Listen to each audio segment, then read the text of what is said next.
लेकिन भगवान से प्रार्थना की तो बोले हर जन्म में आप बड़े बनते हैं, हमें छोटा बना देते हैं, लेकिन अब कि मैं बड़ा बन के जाऊंगा। बोले कोई बात नहीं। तो आज बलराम जी बड़े बनकर आए हैं, लेकिन वैसे तो छोटे ही हैं, तो थोड़ा भय करते हैं और बड़ा मान के कन्हैया को अपने हृदय से थोड़ा सा मर्यादा रखते हैं। आज इधर गोविंद ने जानबूझ के बलराम जी को नहीं बताया, ना लेकर गए, क्योंकि इन्हें पता है हमें किसका वध करना है और हमारे बलराम जी कौन है, शेष अवतारी हैं और इनके सामने कालिया को मारने उसको जो है ना प्रताड़ित नहीं कर सकता, इसलिए बलराम जी को लेकर नहीं गए। आज कन्हैया गेंद और बल्ला का खेल खेल रहे हैं। श्री रामा ये राधा जी का भाई, बोले भाई तुम अपनी गेंद लेकर आओगे और एक उगाला बल्ला लेकर आओगे। चंदन का बल्ला बनाया गया। कुछ लोग कहते हैं कि इंग्लैंड ने शायद शुरू किया था, लेकिन ऐसा नहीं। आप विचार करो, द्वापर में कन्हैया ने खेल खेला यमुना जी के किनारे, कौन सा, गेंद और बल्ले का। तो शुरू कहां से हुआ, हमारे गोविंद ने शुरू किया। ये तो सब नकल कर रहे हैं। जैसे आज वैज्ञानिक जो है ना जहाज उड़ा रही है, पहले पुष्पक विमान हुआ करते थे, उड़ते थे। आपने शायद एक कविता पढ़ी हो राणा प्रताप की। राणा प्रताप जी का घोड़ा उड़ता था हवा में। तो इससे बड़ा विज्ञान क्या हो सकता है। ये केवल नकल कर रहे हैं, असल तो कुछ और ही था। आज कोई घोड़ा इस तरीके से उड़ा सकता है, पहले विमान उड़ते थे, आज कोई उड़ा सकता है। ये तो बढ़िया होना चाहिए, हमारा विज्ञान भी आगे बढ़ना चाहिए। आज भगवान खेल खेलते हैं और कहते हैं कि भैया एक बात सुनो, गेंद जिससे भी कहीं गलती से यमुना में चली गई लाएगा वही, कुछ भी हो जाए, ये शर्त रख दी। तो कुछ कन्हैया को पता करना क्या है, बोले खेल तो हम खेल रहे हैं, लेकिन जिसके माध्यम से गेंद जाएगी यमुना जी में वही लेकर आएगा। सबने कहा ठीक है भैया। अब कन्हैया की बात टाले को, आज कन्हैया गेंद और बल्ले का खेल खेल रहे हैं। किस तरीके से,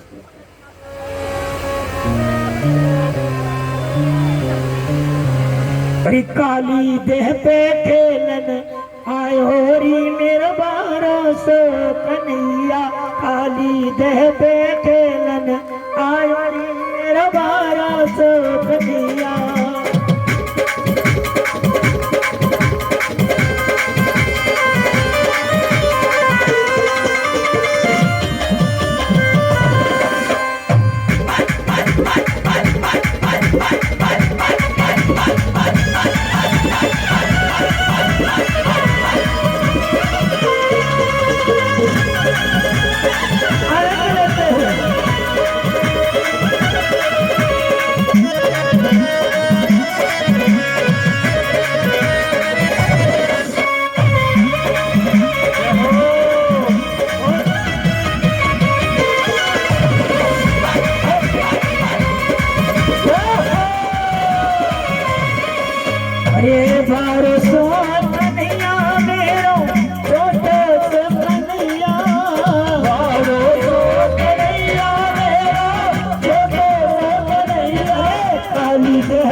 भाई बारी सबकी थी, सभी ने बारी ले ली। जब कन्हैया की बारी आई, देख लिया सब बारे खेल लिए।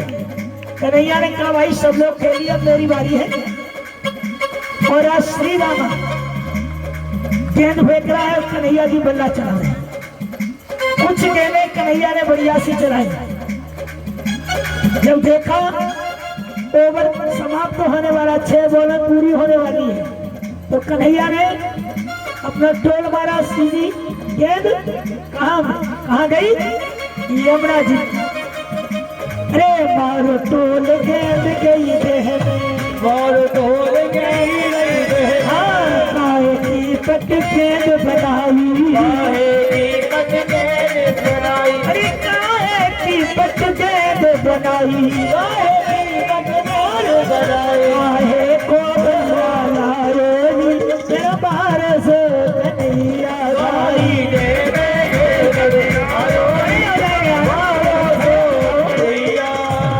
ये कुछ दिनों का अवसर मिला है, आज पंचम दिवस बीत रहा है, 2 ही दिन रह रहे हैं इससे, फिर तो खाना है, ये आनंद नहीं मिलेगा। खड़े हो जाएंगे। काली कहते आयो रे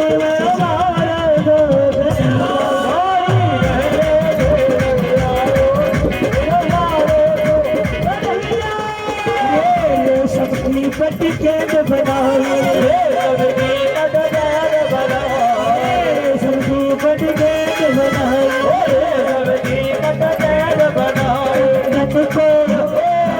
को बल्ला लाए दरबार से कन्हैया गाई।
कृष्ण भगवान की, बोल कृष्ण कन्हैया लाल की। थोड़ी सी हाइस बढ़ा दो महाराज। आज कन्हैया ने गेंद और बल्ला की लीला की। सभी ग्वाल बाल जो खेल लिए तो श्री दामा गेंद फेंक रहा है और कन्हैया जी बल्लेबाजी कर रहे हैं। कन्हैया ने 5 गेंदें तो बढ़िया बढ़िया खेली। जब ओवर की आखिरी गेंद आई तो कन्हैया ने ऐसा बल्ला मारा कि गेंद जमुना जी में चली गई। अब श्री दामा ने जब देखा ये राधा जी के भाई हैं श्री दामा जी, श्री दामा ने कहा कि कन्हैया देख भाई, तूने ही कहा था कि जिसके माध्यम से गेंद जमुना जी में जाएगी वही लाएगा। अब मैं कुछ नहीं जानता, मुझे मेरी गेंद चाहिए, जमुना जी से तू ही ला के देगा। तो तूने ही बोला था और तूने ही फेंकी है, तू ही ला के देगा। और कन्हैया ने भी विचार किया कि मैं तो चाहता था, लेकिन श्री रामा राधा जी के भाई हैं और कन्हैया अपनी एलादनी शक्ति को नाराज नहीं कर सकते, क्योंकि राधा, ऐ राधा तेरे बिना तेरा श्याम है आधा। तो कन्हैया को कैसे नाराज कर सकते हैं। इसलिए श्री रामा की बात मानी और हमारे गोविंद आज कदम्ब के पेड़ पर चढ़े हैं। वही कदम्ब का एक बहुत सुंदर वृक्ष है। कन्हैया ने अपने चरण कमलों को उस पर रखा और यमुना जी की तरफ जो टहनी थी उसी पर चढ़ गए और बीच यमुना में कूद गए और उस जल में अंदर चले गए। थोड़ी देर हो गई, कन्हैया निकल के नहीं आए।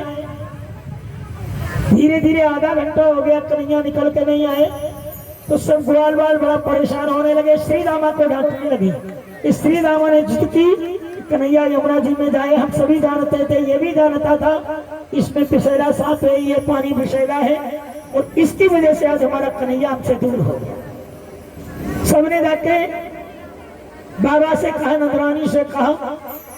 नंद बाबा नंदरानी दौड़ कर आए, कन्हैया के लिए व्याकुल हो रहे हैं। आज कन्हैया यमुना में लीला कर रहे हैं। अंदर नाग और नागनी, नाग सो रहा है, नागनी अपने पति को पंखा झल रही है। जब कन्हैया पहुंचे तो नागिनी ने देखा कि ये छोटा सा बालक कैसे आ गया। बड़ा समझाया कन्हैया को, बोले आप छोटे हैं और ये नाग हमारा पति अभी सो रहा है, आप यहाँ से वापस चले जाएं। कन्हैया ने कहा मैं वापस ऐसे नहीं जाऊंगा, मैं इन्हीं के लिए आया हूं, इनको जगाओ। नागिनी कहती है कि देखो बेटा, आप छोटे हैं, आप चले जाओ, ये जगह तो अनर्थ हो जाए। बोले कुछ भी हो जाए, खुद जगा दो, नहीं तो फिर मैं जगाऊंगा अपने तरीके से। लेकिन उसकी पत्नी बड़ा समझाती है, वो नहीं मानते और वो जगाती नहीं क्योंकि पति सो रहा है और आधी निद्रा पे जगाना ठीक नहीं पति को। तो आज कन्हैया जी ने ही पैर मारा और किसमें मारा, पूंछ पर।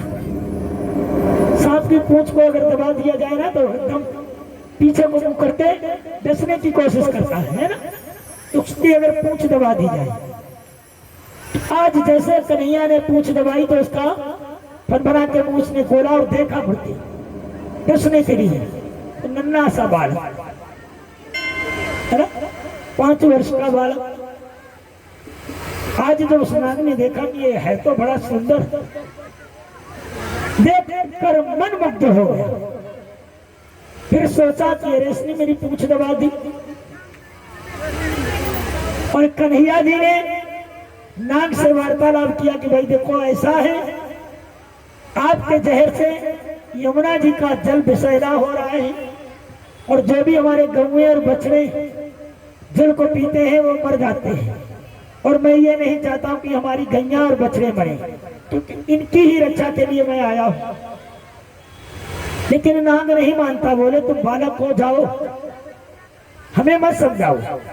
आज कन्हैया की बात को वो हल्के में ले रहा है। जब नहीं माना तो भगवान ने क्या काम किया, उसके फन पर अपना पैर मारा और भगवान खड़े हो गए। जैसे नटराज को देखा ना, भगवान शिव की मूर्ति को नटराज बने हुए। एक बात और कहूं, जब ये बात आई, अपने घर में कभी शिव की तांडव करती हुई मूर्ति नहीं रखनी चाहिए, ना किसी गाड़ी पर कभी ऐसे तांडव वाली मूर्ति लगानी चाहिए, कोई फोटो नहीं लगानी चाहिए, क्योंकि नहीं तो घर में उस घर में तांडव होता रहता है, कलेश में भी खत्म नहीं होता है। इसलिए तांडव करते हुए मूर्ति शिव की जो है ना, अपने घर पे अपनी किसी भी वाहन पे ना लगाए, ये विशेष ध्यान रखें। वैसी मूर्ति लगाएं जो शांति रूप में है, लेकिन नृत्य करते हुए बाल बिखरे हुए, उसको बोलते तांडव रूप, ऐसी प्रतिमा को घर में ना रखें।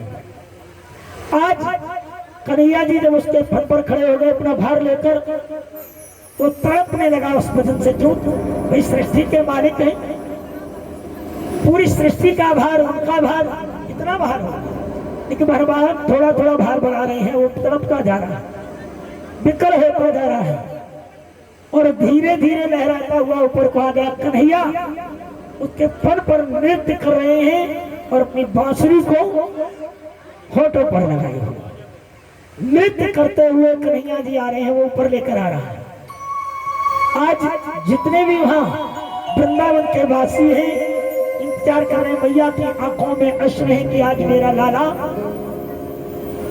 पता नहीं कैसा है, क्या हुआ, अब इतना टाइम हो गया वापस नहीं आ गया। भगवान से प्रार्थना करते हैं कि हमारे लाला की रक्षा करना, और सब श्री रामा को डांट रहे हैं। इतने में हमारे ठाकुर जी नृत्य करते हुए नाग के फन पर दर्शन देते हैं।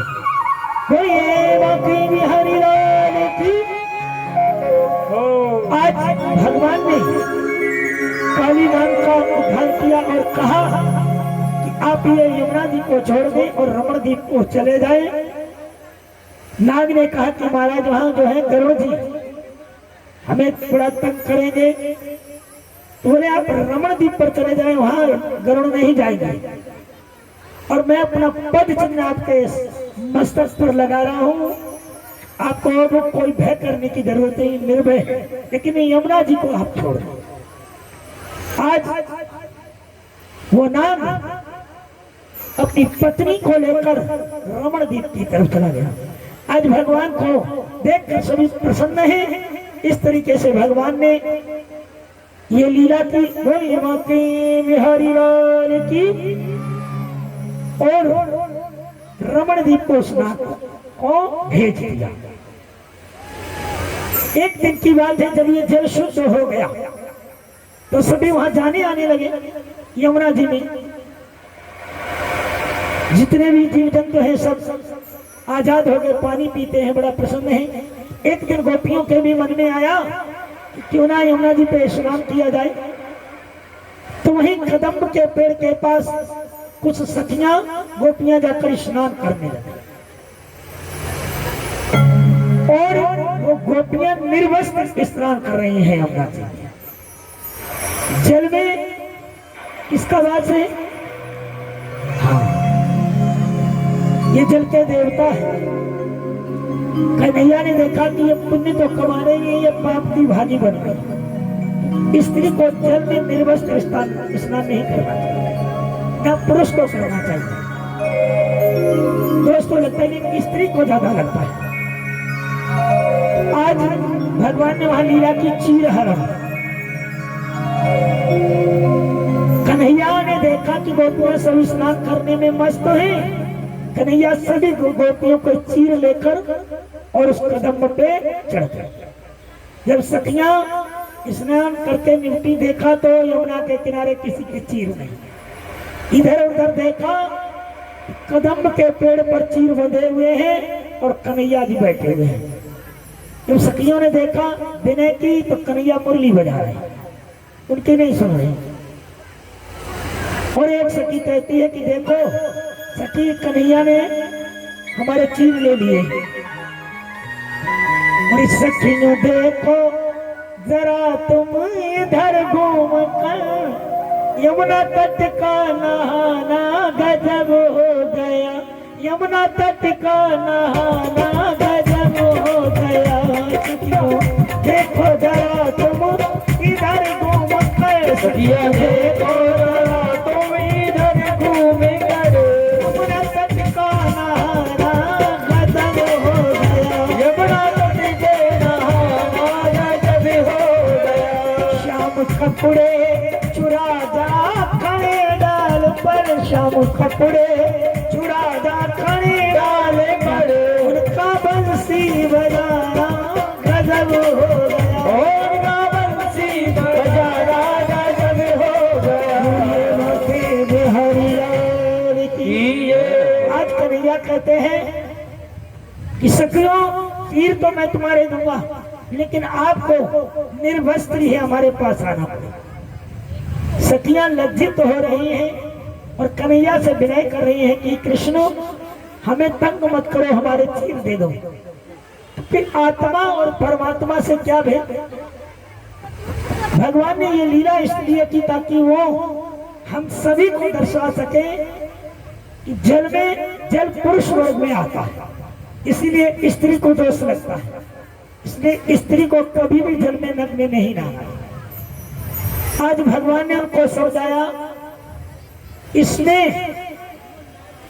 आपका पतिव्रत धर्म नष्ट होता है, इसलिए जल में आज के बाद कभी नग्न स्नान नहीं करना। निर्वस्त्र, शरीर पर वस्त्र जरूर होना चाहिए। और कन्हैया ने गोपियों को समझाया, गोपियों ने भी कहा ठीक है कन्हैया, लेकिन हमारे वस्त्र दे दो। आज कन्हैया ने वस्त्र दे दिए, क्योंकि इस आत्मा पे वस्त्र किसका है? तो इस शरीर का वस्त्र है ना, और ये वस्त्र नहीं हो छूट जाए तो क्या होगा, है ना? इस माध्यम को लेकर आज कन्हैया ने हम सभी को दर्शाया। और वाकई बिहारी लाल की हो। एक समय की बात है, जब समय बीता तो कंस ने एक राक्षस और भेजा, धेनुकासुर राक्षस। उसका बड़ा आतंक बढ़ा। श्री कृष्ण और बलराम ने उस धेनुकासुर राक्षस का भी उद्धार किया।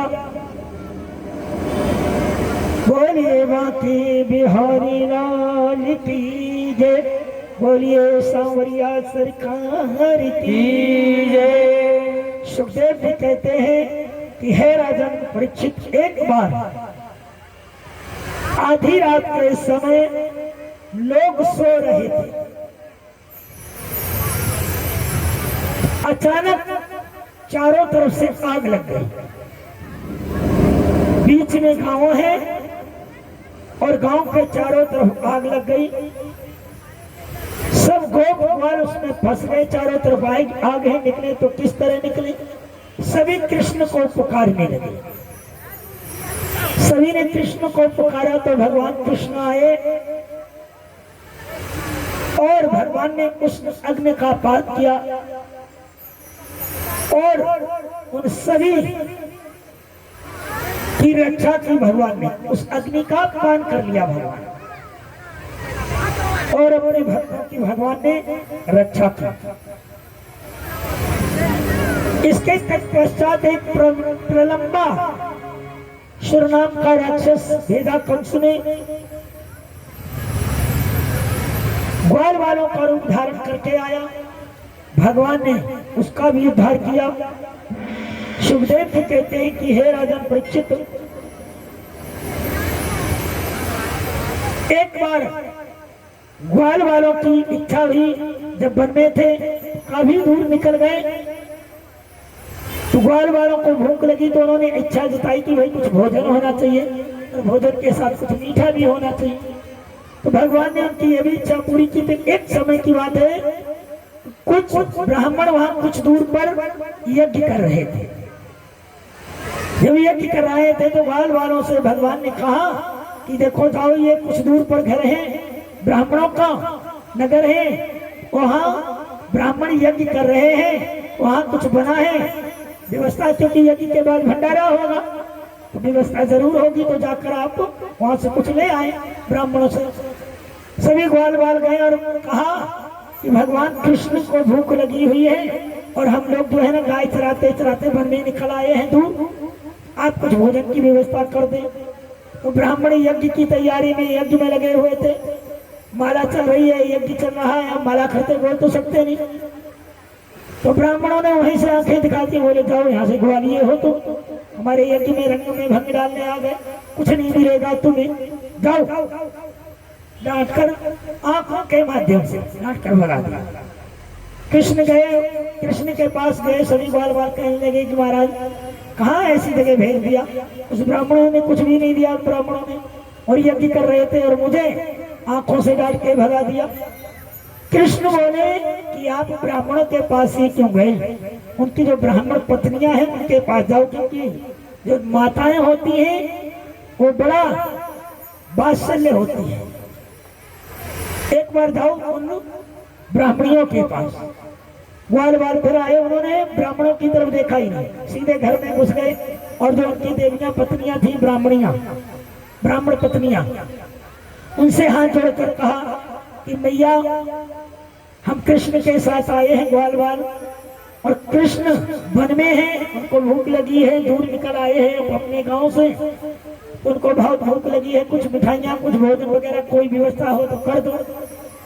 जब ये बात सुनी कि हमारे गोविंद आए हैं, तो ब्राह्मण पत्नियों ने जितनी भी वहाँ व्यवस्था भोजन पानी की थी ना, बहुत सुंदर सुंदर यज्ञ में बनाई गई थी, कुछ मिठाइयाँ मेवा पकवान जितने भी थाल सजाए और ढक लिए और लेकर चल गए।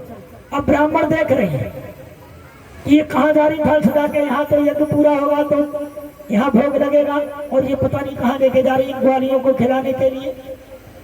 पत्नियों ने पर्दा कर लिया, बोले ना इनको देखूंगी ना ये रोक पाए, घूंघट कर लिया और दबे पांव निकल गए। ब्राह्मण देख रहे हैं, रंग से हूं हूं कर रहे हैं, ऐसे कर रहे हैं, बोल सकते नहीं। उन्होंने कहा चिंता मत करो, चली गई। जब भगवान को देखा, हमारे ठाकुर जी को वो तो गदगद हो गए। सभी ने गोविंद को बड़ी श्रद्धा से भोग लगाया, ग्वाल बालों ने भोग को पाया, और ब्राह्मण पत्नियों ने ठाकुर जी की वंदना की, उनके चरणों में प्रणाम किया कि गोविंद आज आपने हम ब्राह्मण पत्नियों पर बड़ी कृपा कर दी, अपना दर्शन देकर हमारा जीवन धन्य हो गया, लेकिन अब मैं घर कैसे जाऊं, क्योंकि हम पति की आज्ञा को विमुख होकर आए, उनकी आज्ञा मैंने मानी नहीं। बोले पता नहीं वो हमें घर में रखेंगे या नहीं रखेंगे। गोविंद ने कहा कि जाओ, मैं तुम्हें वचन देता हूं, आपको पहले से ज्यादा वो प्रेम करेंगे। वो ब्राह्मण पत्नियां सभी आ गई। जब आ गई, उनकी खुशी को देखकर उन्होंने सारा वृत्तांत सुनाया। उन्होंने कहा कि देवियों मुझे भी उस गोविंद का साक्षात्कार करो। तो आज उन्होंने गोविंद को याद किया, गोविंद तो पल में प्रकट होने वाले हैं। आज गोविंद ने उन ब्राह्मणों को भी साक्षात्कार दिया, दर्शन दिया साक्षात। ब्राह्मणों ने उनके चरणों में वंदन किया, अपने अपराधों की क्षमा मांगी थी, प्रभु हमने जीवन अपना बिता दिया पूजा पाठ करते यज्ञ करते हुए। आज हमारी ये पत्नियां कितनी भाग्यशाली हैं, इनके माध्यम से आज हमें आपका दर्शन हुआ। ये पूजनीय है, ये वंदनीय है, क्योंकि अगर ये ऐसा नहीं करती तो मुझे आपका दर्शन नहीं होता, जिंदगी ऐसे ही बीत जाती यज्ञ पूजा पाठ करते। आज इनकी कृपा से हमें आपका दर्शन हुआ। गोविंद ने आशीर्वाद दिया और बड़े प्रेम से वो सभी रहने लगे, और भगवान पुनः ग्वालों के साथ वापस आए। बोलिए माते बिहारी लाल की जय। आज समय बीता, मैया महलों में बड़ा साफ सफाई की,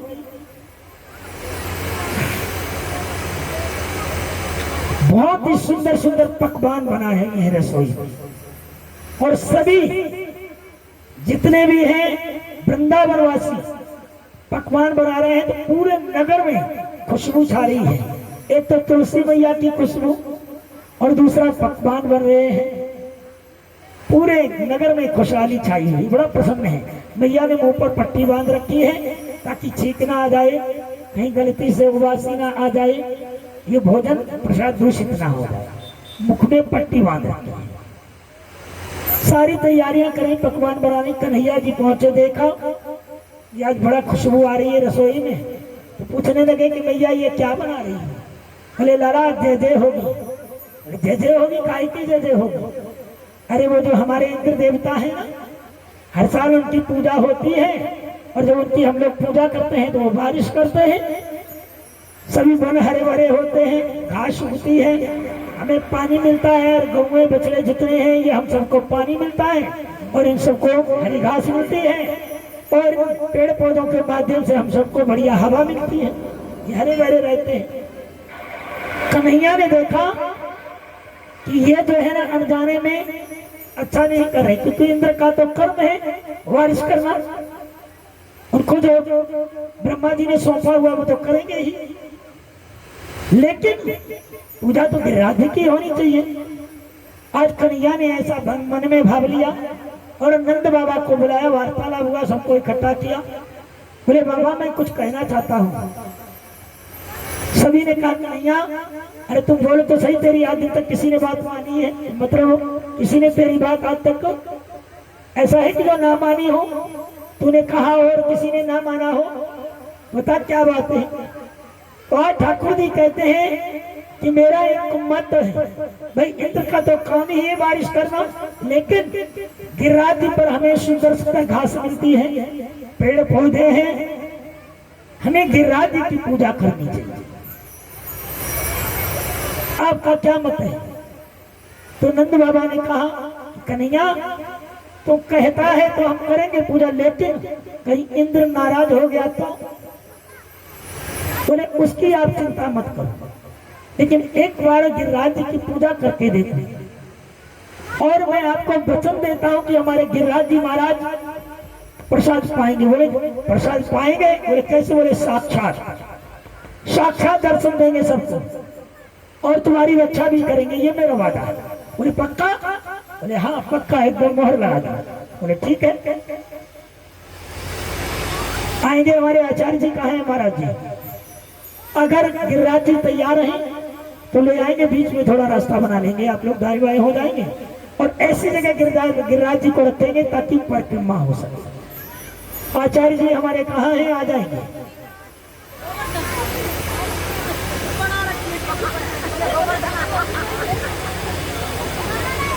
बालक राम पंडित जी आइए।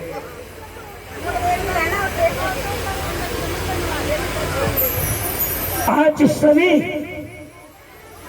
अपने अपने घरों से सुंदर पकवानों की थालियां सजाते हैं।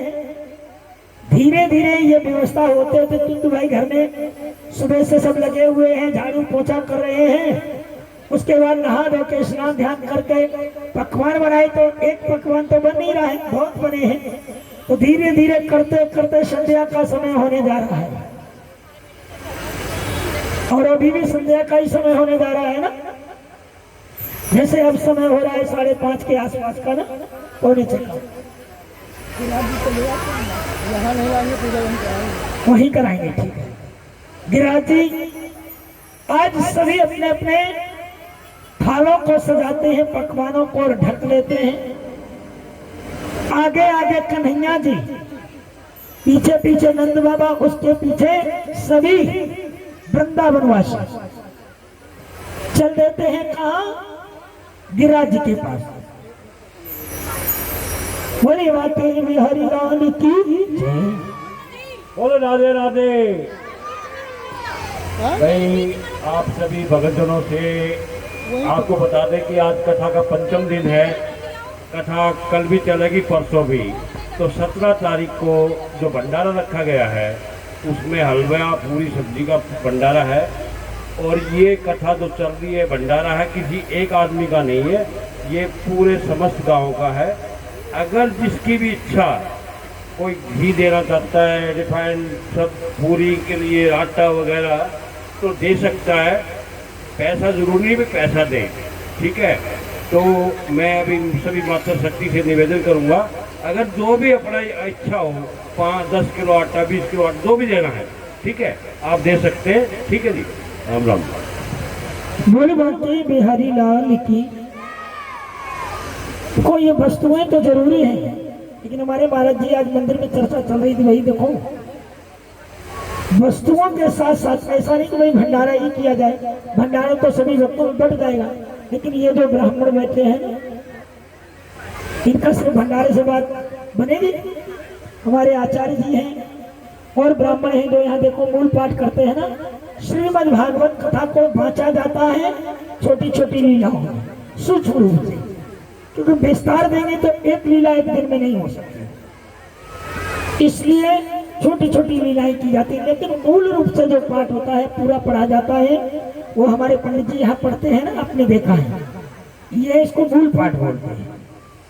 तो पूजा पाठ आप देखते हैं होता ही रहता है, तो इन ब्राह्मणों को कुछ धन दिया जाएगा, है ना भाई, इसके बिना भी बात नहीं बनेगी। तो मैं निवेदन ये भी करूंगा कि राशन तो दे, जरूर धन जरूरी भी है, राशन भी दें, उसके साथ मान लो हमने 2 रुपए का या 10 रुपए का या 500 रुपए का भंडारे का सामान दिया, तो कोशिश ये करें कि पंडित जी को भाई 500 भी 1 रुपया दें कि पंडित जी ये जो आपकी व्यवस्थाएं हैं, संगीत वाले हैं और ब्राह्मण हैं, ये बैठे हुए हैं, आचार्य जी और व्यास जी भी बैठे हुए हैं, इन पंडितानी घर से निकाल देगी, कह देगी जाओ आचार्य जी के साथ रहना, है ना भाई। विचार करो, आपके देवता पूरे महीना नौकरी करें और लास्ट में तनख्वाह ना लाए, क्या करेंगे आप?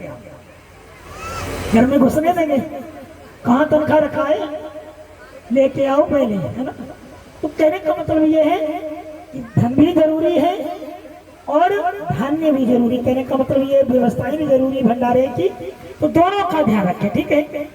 बोल वाकई भी हरिलाल की। और अब हमसे भी चलते हैं गिरिराज की तरफ। जो मुख्य यजमान आज के हैं पूजन करता, उनसे निवेदन करूंगा कि पहले बड़े धैर्य से वो गिरिराज जी की पूजा करेंगे, उसके बाद सभी दूध की भी धार लगाएंगे। कच्चे दूध की धार लगती है गिरिराज जी पर, दूध चढ़ाया जाता है। उसके बाद हम सभी परिक्रमा करेंगे। पहले गिरिराज जी की तरफ चलते हैं, सभी लेकर जा रहे हैं ना पकवान, तो चले हम सब लोग, बैठ के चलोगे भाई जिन्होंने पूजा रखी है। अब तो विश्राम की तरफ जा रही कथा, गिरिराज जी की पूजा होगी, उसके बाद आरती होगी, तो खड़े हो जाओ, घुटने भी दुख गए होंगे बैठे बैठे।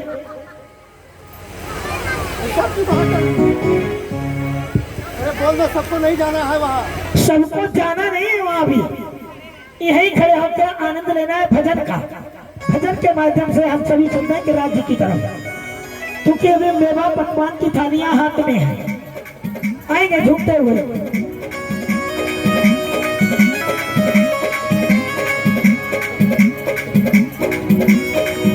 अरे मैं तो गोवर्धन को जाऊं मेरे वीर, गाने तेरे मनुआ, मैं तो गोवर्धन को जाऊं मेरे वीर, मैं तो गोवर्धन को जाऊं मेरे वीर, गाने तेरे मनुआ, मैं तो गोवर्धन को जाऊं मेरे वीर, गाने मेरे मनुआ सखी, गाने मेरे मनुआ,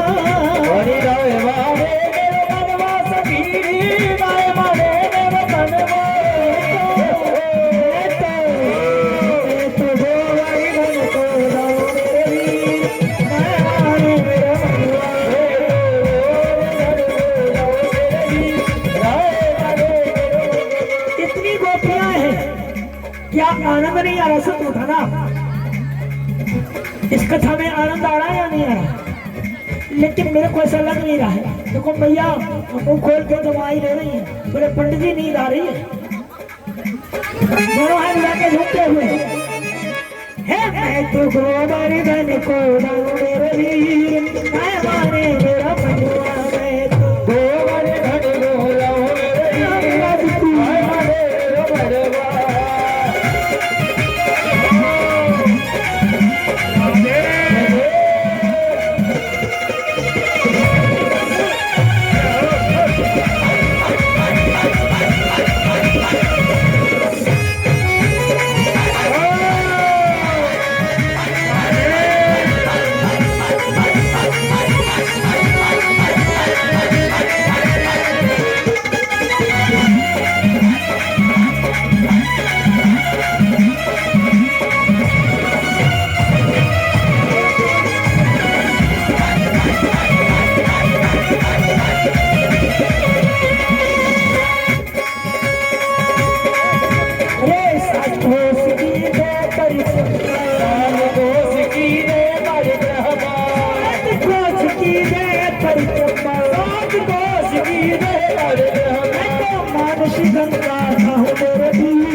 करूं कढ़ाई, शेर की करूं कढ़ाई, चांद शेर की करूं कढ़ाई, शेर की करूं कढ़ाई।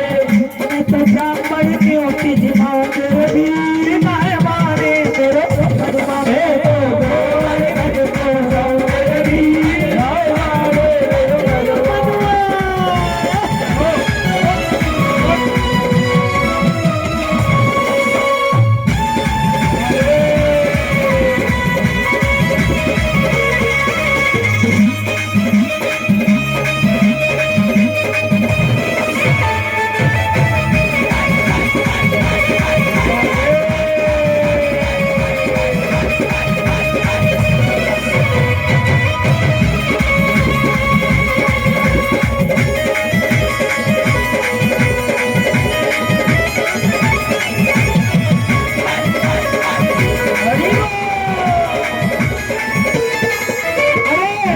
जाना की पाओ जलेबी, जलेबी का नाम सुनकर सबके मुंह में पानी आ गया,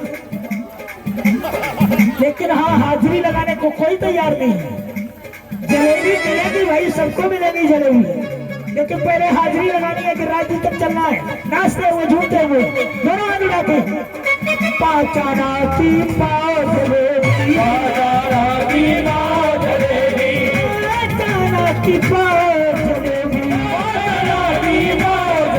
मैं तो बैठ सड़क पे खाओ मेरे वीर मेहमाने मेरे मधुआ,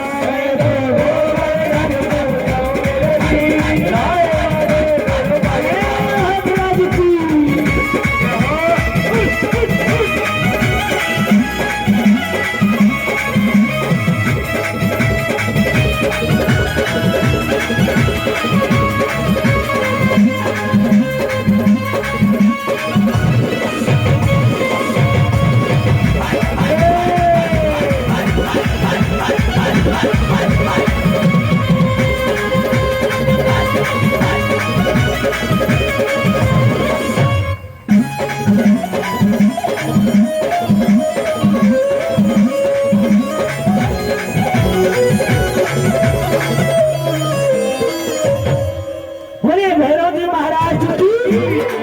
और भैरव बाबा से भक्त क्या कहते हैं, ये तेरा हो तो दे तेरे बाबा हो, तेरा हो तो तेरे सामने दावेदार कई तारे बिते नंबर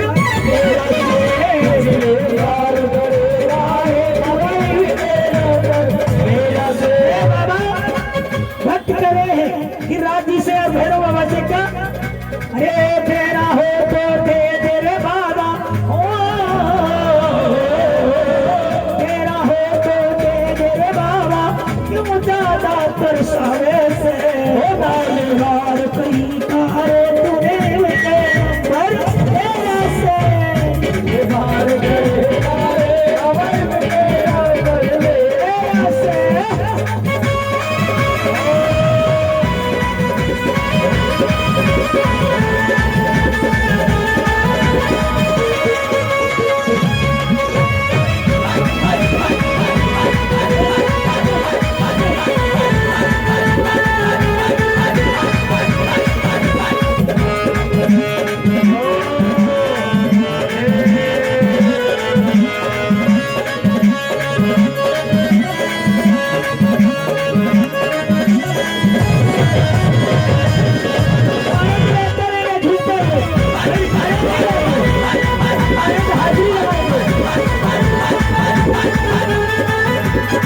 भाई देखो, खड़े से तो आप लोग बैठे ही बढ़िया थे, हाँ? और एक बात कहूं, खड़े होकर तमाशा देखा जाता है, गोविंद के जड़ों में हाजिरी लगाई जाती है, तो घूमते रहेंगे अपने वहीं जहाँ खड़े वहीं। और क्या कहना है, चंपा जाए चमेली जाए, चंपा जाए चमेली जाए, चंपा जाए चमेली जाए, चंपा जाए चमेली जाए, चंपा जाए चमेली जाए, चंपा जाए चमेली जाए, कैसे वीर मेहमाने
गिरिराज पे दूध चढ़ाओ, गिरिराज पे दूध चढ़ाओ, गिरिराज पे दूध चढ़ाओ, गिरिराज पे दूध चढ़ाओ, श्री गिरिराज पे दूध चढ़ाओ, श्री गिरिराज पे दूध चढ़ाओ। तेरा भोग लगाओ तेरे वीर माए माने तेरे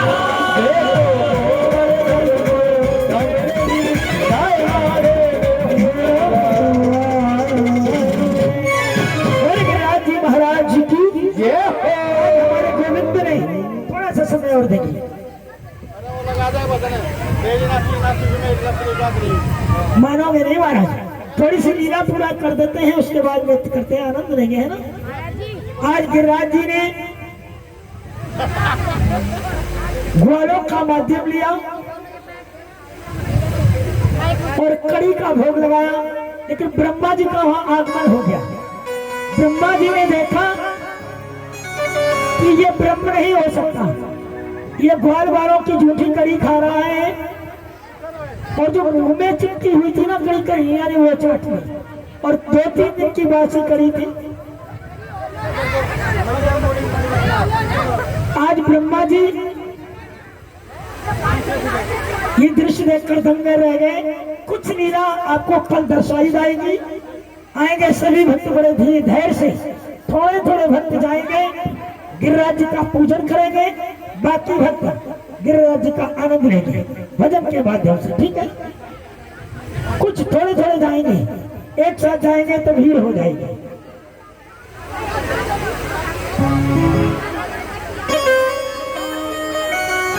सभी गिरिराज जी का बड़े धैर्य से पूजन कर रहे हैं, और हमारे गोविंद एक रूप से तो सभी इनके वृंदावन वासियों के साथ हैं, और एक रूप में गिरिराज जी पर ही प्रकट हो गए।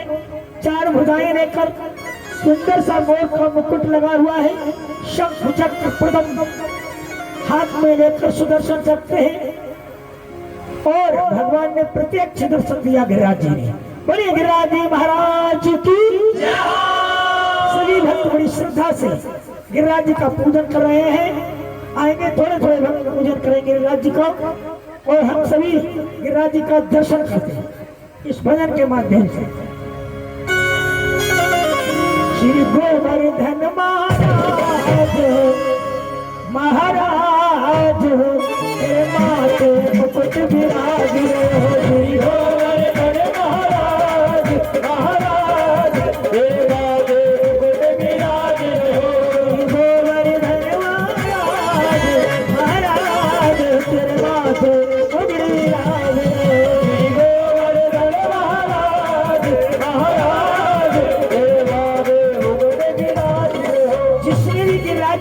पूजा करनी है वो खड़े होकर जाते रहेंगे, ठीक है। तेरे माथे मुकुट विराजे, तेरे माथे मुकुट विराजे, जोवर सजे महाराज महाराज, तेरे माथे मुकुट विराजे, जोवर महाराज महाराज, तेरे माथे मुकुट विराजे की।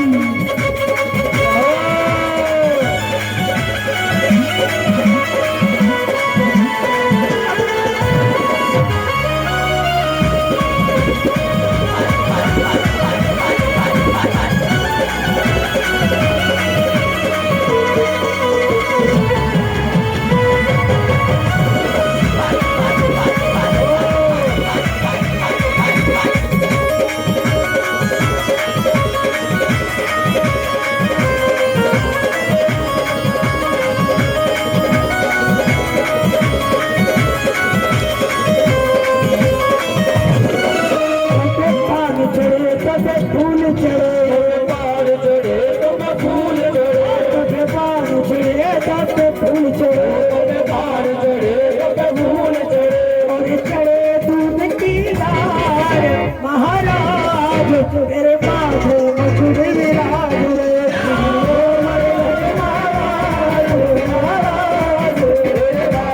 मुकुट विराजे, हमें लगता भक्त के राज्य पर चलते चलते थक गए, इतने शांत बैठे हैं, ऐसे लग रहा है कुछ खो गया है ना भैया।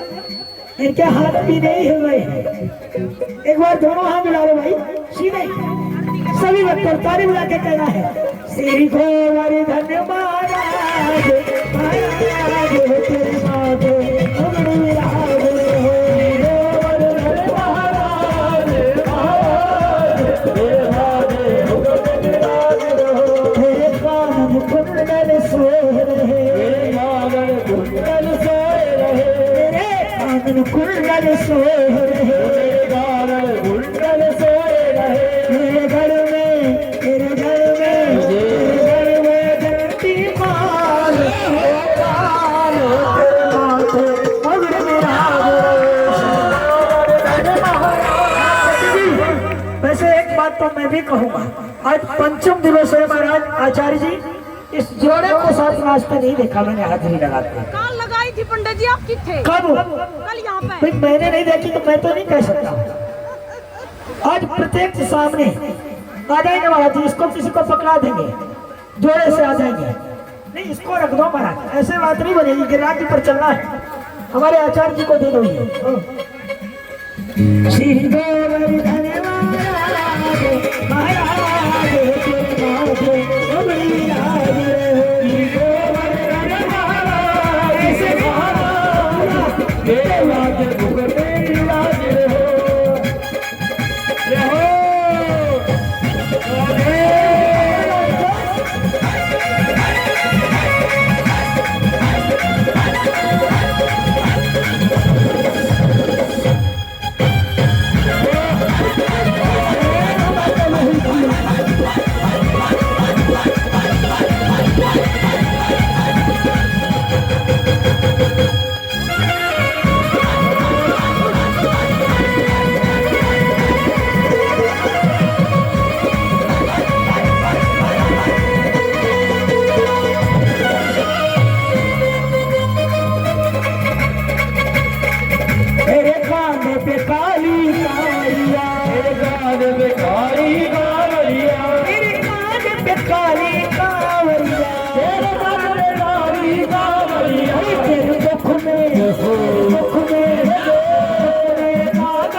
चंदे जान गोसरी बन गया चकलेश्वर चकलेश्वर चकलेश्वर विश्राम विश्राम तेरे माथे बड़ी राज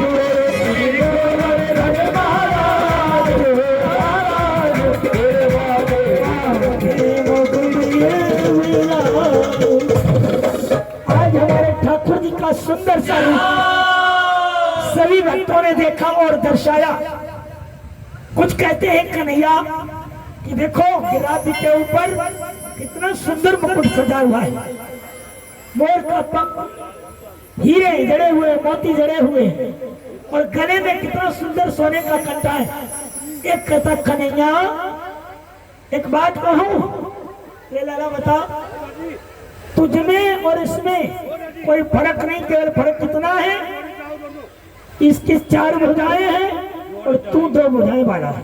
बाकी तो ये सेम लग रहा है, जैसा तू है वैसा ही तेरा गिरिराज दिख रहा है और कोई अंतर नहीं है। क्योंकि स्वरूप तो कन्हैया जी का ही है ना। एक रूप में पूज रहे हैं और एक रूप में पूजा रहे हैं। तो जो भी भक्त पूजा करना चाहते हैं गिरिराज जी की पूजा करेंगे। इसके तत्पश्चात हम सभी आरती की तरफ चलेंगे, है ना। अरे दादा सतीश जी, आप अंदर आ जाइए, कहाँ बैठे हैं दादा सतीश? कुछ योगदान आया है भक्तों को। पंडित जी सामने बैठे, देखिए अंदर बाहर, ये आ गया। सतवीर टोडरमल जी की तरफ से ये 1100 रुपए का योगदान आया है। जोरदार तालियां बजाएंगे। सतवीर जी, सरोज बालकृष्ण जी, भाई तालियों में कंजूसी नहीं करेंगे क्योंकि इसमें कुछ लगता तो नहीं है ना। जोरदार तालियां हो जाए। और राज बाला जी की तरफ से 501 रुपए का योगदान आया है। अपर्णा जी, अपर्णा लिखा क्या लिखा है? अपर्णा जी की तरफ से 500 रुपए का 501 रुपए का योगदान आया है। और ईश्वर सिंह जी की तरफ से 201 रुपए का योगदान आया है। राजू जी की तरफ से 501 रुपए का योगदान आया है। इन भक्तों के लिए एक बार जोरदार तालियां, क्योंकि ताली बजाने से जो है ना खरतल ढंग से उत्साह बढ़ता है दानदाताओं का। ये दानदाताओं की जो लिस्ट कितनी है अभी थोड़ी सी है, ये कागज भरना चाहिए। और भी यही योगदान, हाँ गोल देने वाले। ये 1100 रुपए सतीश सैनी की तरफ से है और 500 रुपए सुनील की तरफ से है, जो राज कपूर जी के लड़के हैं। इनके लिए भी ताली बजा दो भाई।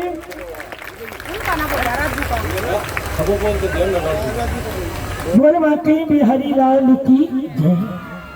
चिड़ी चोच भर ले गई नदी न घटिया नीर, दान दिए धन ना घर के कह गए दास कभी।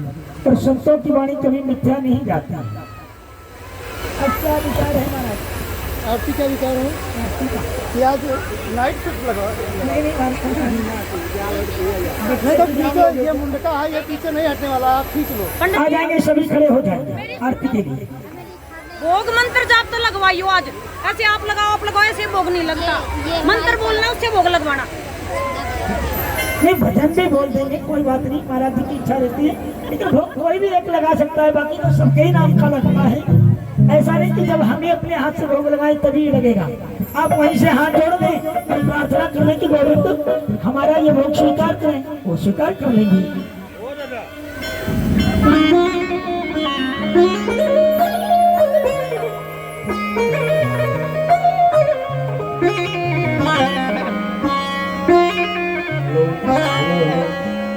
सोनू सैनी की तरफ से भी 500 रुपए का योगदान दिया जा रहा है।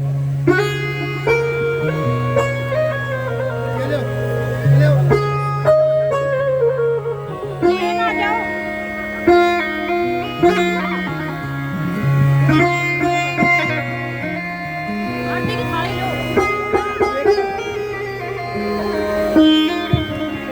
एक इसमें रखो। थाली और होगी।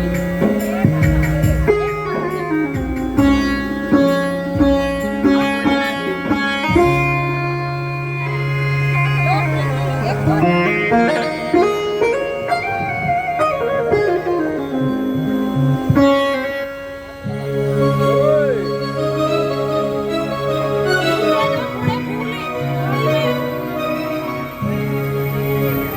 थोड़े फूल बंशी विभूषित करा नवनीर दाभत पीतांबरा दरुण बिंब फलाधरोष्ठ पूर्णेन्दु सुंदर मुखादर नेत्र कृष्णात् परम किमपि तत्त्वमां न जानी।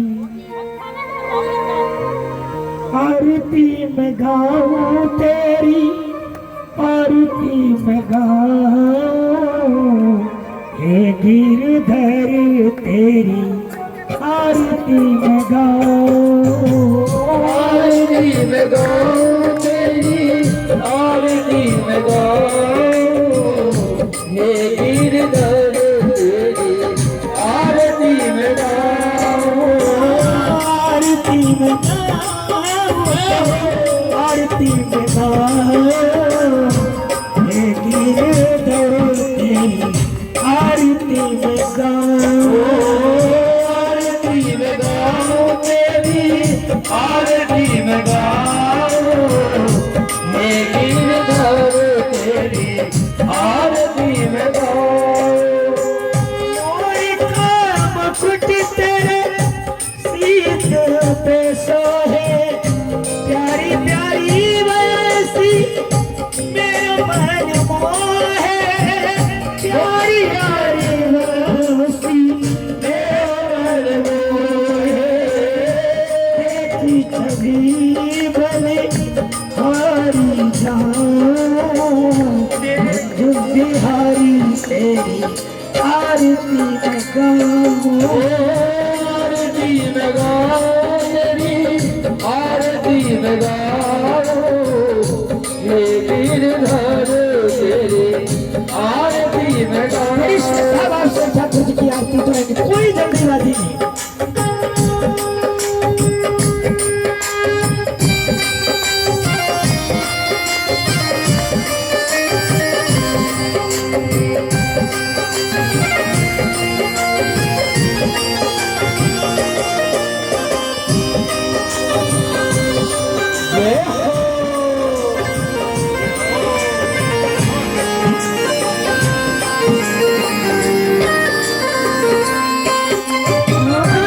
चरणों से निकली गंगा प्यारी जिसने सारी दुनिया चरणों से निकली है गंगा प्यारी जिसने सारी दुनिया सारी जिसने सारी दुनिया तारी उन चरणों पे मैं शीश झुकाऊं कुंज बिहारी तेरी आरती में गाऊं आरती में गाऊं आरती में गाऊं हे गिरधर तेरी आरती में गाऊं जय हो पिताजी महाराज की।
दुख में प्रभु साथ हमारे, इसी रूप का दर्शन पाओ, हे गिरधर तेरी आरती में गाओ, आरती में गाओ तेरी आरती में गाओ, हे गिरधर तेरी आरती में गाओ।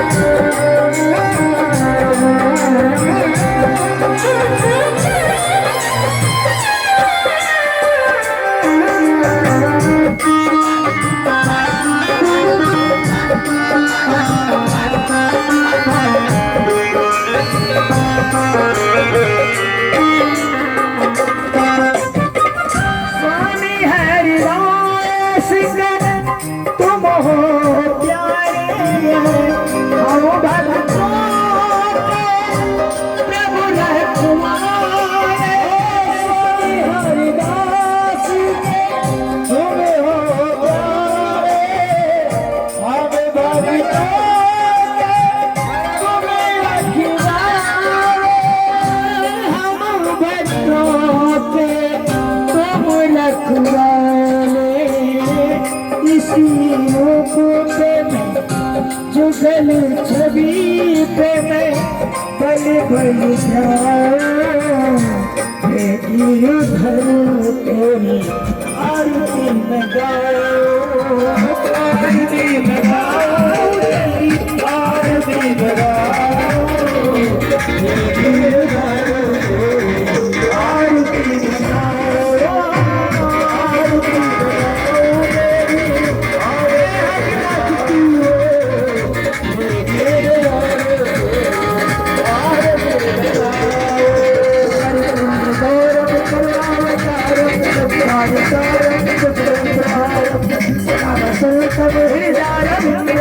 भगवान से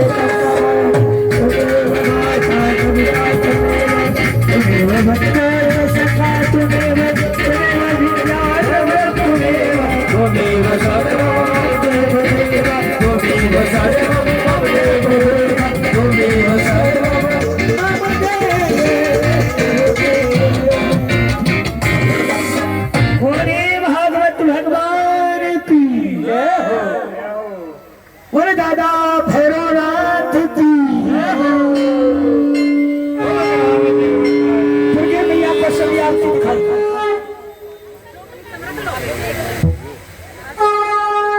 माँ भगवती की आरती करेंगे। जयकारो वैष्णो माई का और सारे दरबार की, जयकारा दुर्गा माई का और सारे दरबार की। माता की आरती नहीं फिर खा लिया ना ना इब ना लेनी होगी नहीं, अब नहीं, अब जल माता की कर लेंगे आरती, विश्राम वाले की महारानी की भी आरती करेंगे।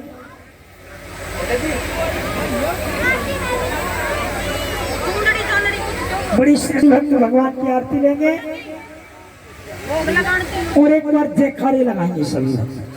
धर्म की जय हो, अधर्म का नाश हो, प्राणियों में सद्भाव हो, विश्व का कल्याण हो, गौ माता की सेवा हो, अपने अपने माता पिता की सेवा हो, अपने अपने गुरु महाराज की सेवा हो।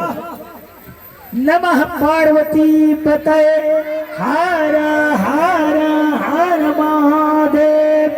जय जय श्री राधे, जय जय श्री राधे, जय जय श्री राधे श्याम। जय बोले सुअभय और सत्य सनातन धर्म की जय। सभी भक्त में रुक्मिणी विवाह की कथा है, तो सभी भक्तों से निवेदन है, जो विवाह की व्यवस्थाएं होती हैं मैं दर्शा देता हूँ। विवाह में पहले तो सबसे बढ़िया सज धज के आना, सुंदर सज के आना। भाई घराती और बराती सुंदर लगनी चाहिए ना, उसके पश्चात रुक्मणी विवाह में जो भी भक्त दान देना चाहते हैं, कोई भी वस्तु, वो बड़ी श्रद्धा से दान देंगे। ऐसा नहीं है कि व्यास जी ने बोला है तो दान देना ही है। सामर्थ्य अगर हमारी 1 रुपए की है तो 1 रुपया दान दें।